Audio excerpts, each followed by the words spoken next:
Assalamualaikum warahmatullahi wabarakatuh. Baik teman-teman, dalam kitab Hasyiatul Bajuri ada pembahasan tentang memperlakukan anak secara adil. Hukumnya bagaimana?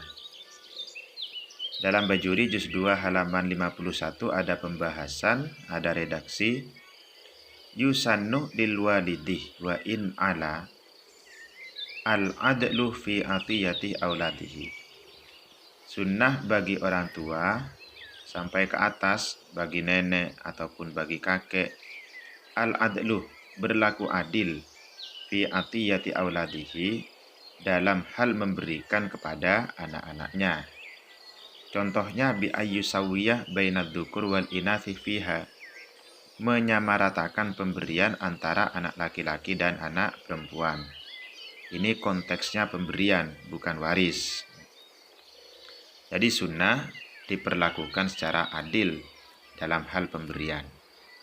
Wa kadza fi sairi ujuhil ikram. Begitu juga disunnahkan berlaku adil dalam hal yang lain, dalam hal memuliakan anak, menghormati anak, mengapresiasi anak, memberikan kasih sayang, menampakkan wajah yang ceria, itu juga harus adil. Disunnahkan adil. Hatta fit takbil, sampai dalam urusan mencium anak, sunnah diperlakukan secara adil, wal basyasati, dan menunjukkan wajah yang longgar, wajah yang nyaman kepada anak, disunnahkan berlaku adil.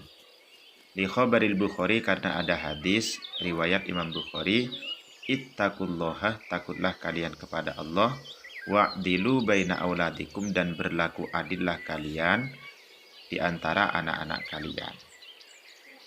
Ini hadisnya. Lalu bal yukrahu tarkuhu, tidak memperlakukan adil kepada anak, tidak berlaku adil pada anak, hukumnya makruh. Hukumnya makruh. Wa mahallu dzalik indal istiwa fil hajah aw adamiha. Kemakruhan tidak berlaku adil itu jika si anak memiliki kebutuhan yang sama atau sama-sama tidak mempunyai kebutuhan. Jadi jika kebutuhan anaknya sama, kemudian orang tua ingin membantu, maka pemberian orang tua kepada anak-anak itu yang memiliki kebutuhan yang sama disunnahkan harus sama, disunnahkan adil. Atau sama-sama tidak punya kebutuhan, tiba-tiba orang tuanya ingin memberikan kepada anaknya itu, maka juga disunnahkan adil, disunnahkan sama. Wa illa fala yukrahu tarkuhu. Sekarang jika kebutuhannya tidak sama, maka tidak dimakruhkan memperlakukan tidak adil. Contoh, misalkan contoh. Kebutuhan anak yang satunya lebih tinggi, lebih mendesak, yang satunya tidak. Maka boleh bagi orang tua memprioritaskan kebutuhan anak yang lebih tinggi itu dengan cara melebihkan pemberian. Boleh. Jadi sikap orang tua itu tidak makruh. Atau memprioritaskan anak yang kebutuhannya lebih mendesak, itu juga tidak makruh. Dalam hal ini boleh bagi orang tua, karena orang tua memberi dalam hal ini berdasarkan tingkat kebutuhan si anak.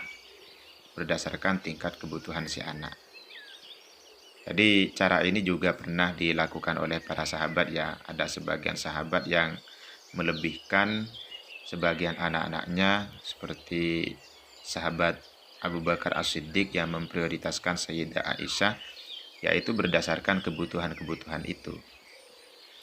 Wa mahallu dzalik aidon, kemudian yang kedua, inda adami udrin, jika tidak ada udur.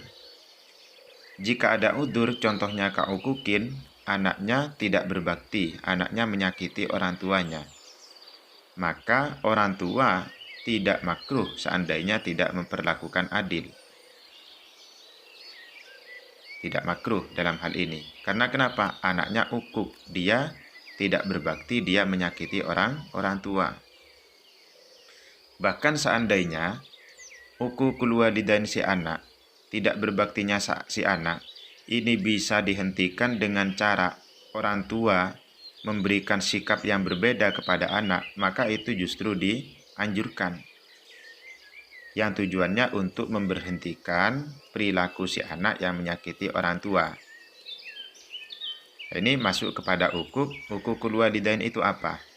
Wa huwa ayyu'di walidayhi, si anak menyakiti kedua orang tuanya, au ahadahuma atau salah satunya, adan laisa bil hayyini, yang tidak sampai merendahkan kehormatan orang tua. Kemudian malam yakun ma'adahu bihi wajiban, selama apa yang dilakukan oleh anak yang menyebabkan orang tuanya merasa sakit, merasa tersakiti, itu bukan merupakan hal yang wajib. Ka amrin bima'rufin, contohnya amar ma'ruf, au nahyin an mungkarin, atau nahi mungkar. Jika merupakan sesuatu yang wajib, contohnya orang tua melakukan maksiat, lalu anak meluruskan perilakunya orang tua itu, mengarahkan agar tidak diulang ataupun agar orang tuanya berhenti dari perbuatan maksiat itu. Jadi apa yang dilakukan oleh anak di sini kan adalah merupakan satu kewajiban, karena tujuannya untuk menghentikan kemaksiatan orang tua, mengarahkan orang tua, memberikan masukan kepada orang tua, tapi orang tuanya merasa tersakiti.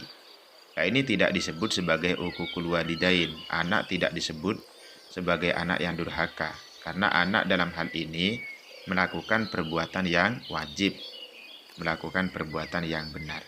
Oke, mungkin itu saja. Assalamualaikum warahmatullahi wabarakatuh.